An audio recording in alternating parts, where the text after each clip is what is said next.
The time is now 6:53 on this Thursday morning, and here's what you need to know before you go. New this morning, the plan to send $300 rebates to every Wisconsin taxpayer failed to pass. So the Wisconsin legislature rejected Governor Tony Evers' bipartisan bill that would trade tax relief for education funding.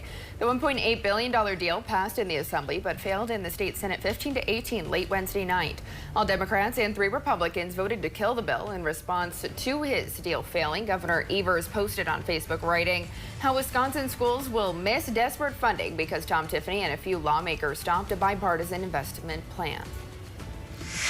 Minnesota Governor Walz and legislative leaders say they've struck a bipartisan deal to end the legislative session this weekend.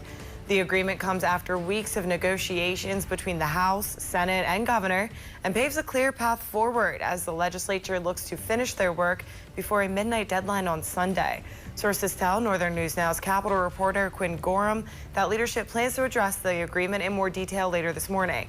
Stay with Northern News Now for coverage. Grand Rapids police say one of their canines attacked another dog Tuesday night. Authorities say Canine Murphy left his yard and significantly injured another dog that was leashed and out for a walk. The other dog was taken to the emergency vet. This is a picture of Canine Murphy when he first joined the department in March of 2023. Grand Rapids police say they are working with the pet owners and taking steps to make sure this never happens again. A South Shore town has a new police chief. Brandon Martin is now the chief of Ashland Police. He has been with the department since 2017 and was promoted to lieutenant in 2021. As chief, Martin says his priority will be staffing and officer wellness.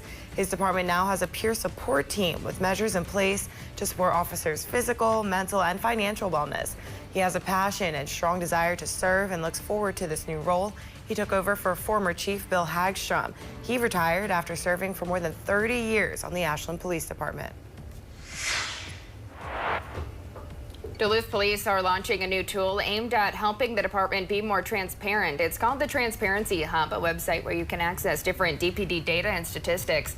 That includes use of force data, why it was used, racial demographics, and more. You can also find a crime map showing what type of crimes are happening throughout the city, traffic stop data, and more. DPD leaders say this data has been available before, but this new website puts it all in one place.